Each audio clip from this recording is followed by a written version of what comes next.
Greetings, young scholars. Here we are at the world-famous Fort Point in San Francisco, enjoying the glorious South California sunshine. Many of you might remember this site as the filming location for the Alfred Hitchcock classic Vertigo, also the equally acclaimed Dawn of the Planet of the Apes. And I'm afraid it's a little bit noisy out here. It seems that they're doing some sandblasting and other construction work on the bridge right over us there.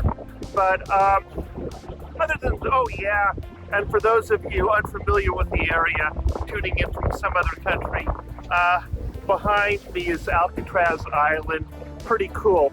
Anyway, what I want to do is step into the port and talk about a few things. The architectural significance of it and the structural things and a couple other things I'd like to talk about. So let's have a look. We seem to have the place all to ourselves. Oh, and a couple of park rangers as well, which is pretty nice. So let's enter this edifice of historical significance and have a look at.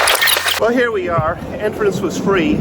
I'm holding on to my cap because it's a little windy out here and I don't want to lose it. I'm going to want to do a little slow 360-degree turn here, so you can kind of get an idea of what it looks like in this 1860s fort, which was built to defend the Golden Gate Bridge and then actually never used because it was, well, obsolete before construction was finished.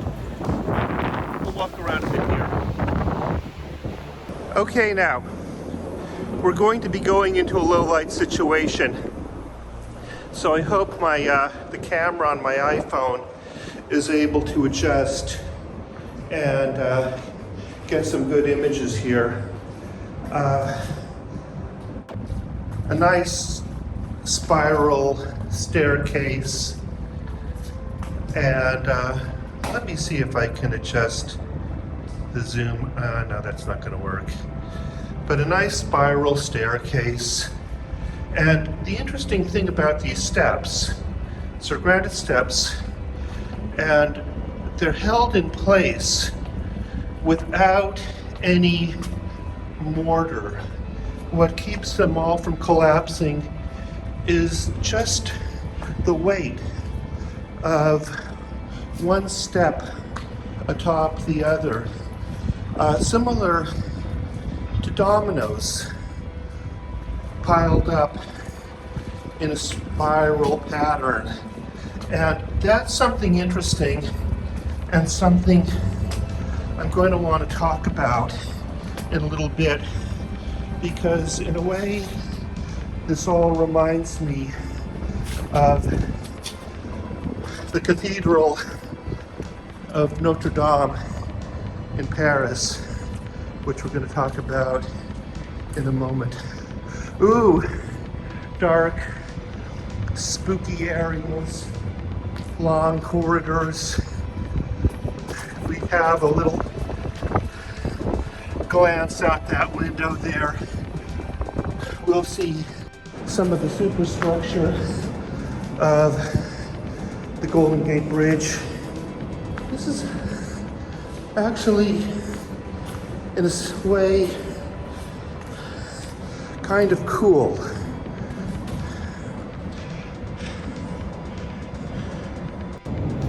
Let's take a little walk, shall we? It appears that none of the other tourists today decided to go above the ground level. So we have this amazing old place to ourselves. I mentioned a moment ago the Cathedral of Notre Dame in Paris.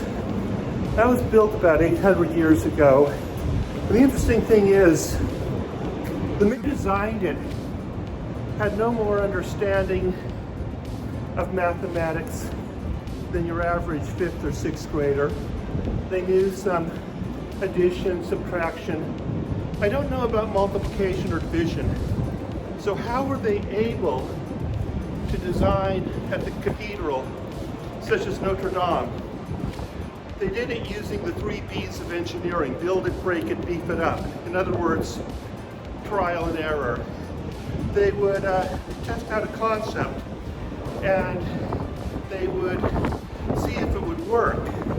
And oftentimes they'd have a building collapse, and then the way they'd have to do is clean up the rubble, clean up the dead bodies, and start working all over again until intuitively they kind of got a sense of what would work and what wouldn't work.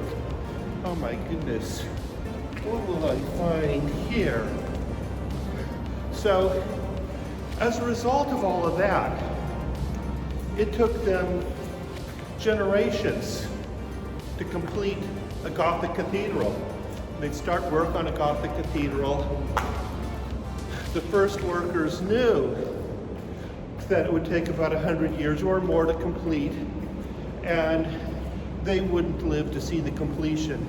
In fact, it was unlikely that their children would live to see the completion either. And yet, they were able to, or willing to spend the time and effort to do that, which is really quite impressive. But there's a story I'm going to want to tell, which is going to tie this all together. Oh look, a stairway to heaven. Let's climb it. We'll see where we end up.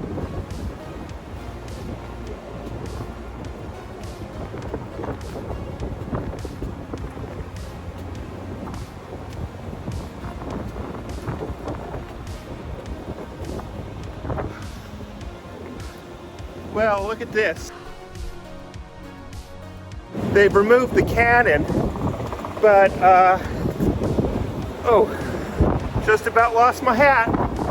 But let me kind of hold my selfie stick out here so you can see around it. And once again, on this cold and windy day, we are the only people willing to risk the climb. So I'm gonna give you a shot of what I can see here. Well, here we go. There's the old lighthouse, which I seem to remember Clint Eastwood once blew up in one of his movies. I guess they built it. Looks like some construction work. And for all it seems like, we might just be the only people in the fort, because I don't see a sign of anyone else around, which is kind of cool. There's the galleries that I was once on, and you can see those kind of like pedestals. They were built to hold the howitzers, the cannons, whatever it was that they used here. But by the time the fort was completed, and I think it was about 1861,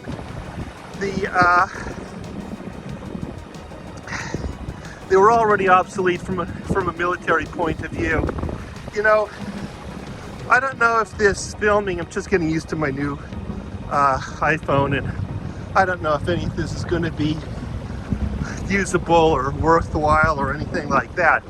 But for me at least, it's good because it seems to be a dead end. No, actually, I tell you what, this is another one of those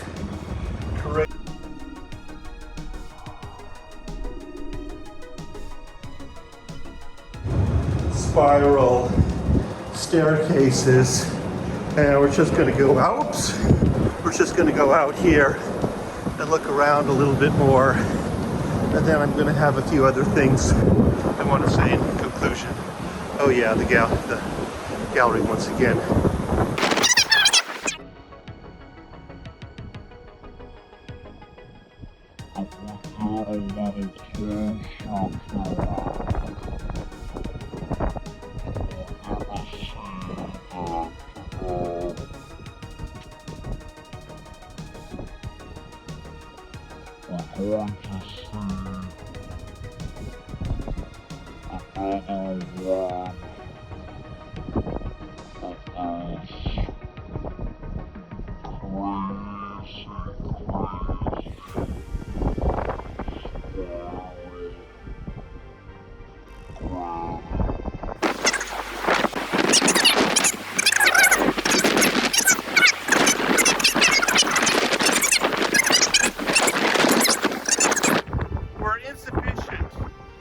To describe the orbits of the planet around the sun. And so he created an entirely new form of mathematics called calculus. He wasn't really looking for any practical application. He wasn't attempting to do anything except better understand how the planets orbit the sun. But he created this new type of mathematics. Students learned it. And it wasn't long before some of them realized, hey, using this calculus, we can create an entirely new form of profession. We can call that profession structural engineer. What a structural engineer can do is calculate the load-bearing capability of a structure or a bridge before it's even built. So the days of trial and error can come to an end. With the Gothic cathedrals, the amazing thing that they achieved was the illusion of weightlessness. It seemed as if the stones simply floated, defied gravity. But as a result of having structural engineers, we could build structures much faster and much safer, so that, well, I'll show you the end results. Yeah, the Golden Gate Bridge, built in about 11 years with the minimal loss of life. And once again, like the Gothic cathedrals of old, it seems to defy gravity. The iron roadway simply seems to float. And all of that is the result of better trying to understand our universe and better trying to understand the orbits of the planets around the sun. So, those of you, my students, who live in San Anselmo, California, if you're in Europe or in Asia, and you tell someone you meet there that you're from San Anselmo, they probably won't understand that. It won't ring a bell with them. It might if you tell them you're from the birthplace of Yoda and Indiana Jones and Star Wars. But if you tell those people that you live just 11 miles north of the Golden Gate Bridge, they'll instantly understand where you're from. So, in many ways, that bridge defines you, your identity. Think about that the next time you're sitting in the back of the minivan while the mom drives across the bridge down south to Palo Alto or wherever. Anyway, it's been a pleasure talking with you. Toss the hat. Talk to you again soon. Bye. Oh my, what have we here? It looks like a 1960s minivan approaching the fort. Let's just do one last pan around. We'll see the foggy bay. We'll see the Golden Gate. We'll see the fort for one last time. A lonely place up here, but I have you, my YouTube viewers, keep me company. So thank you very much, and wonderful day now.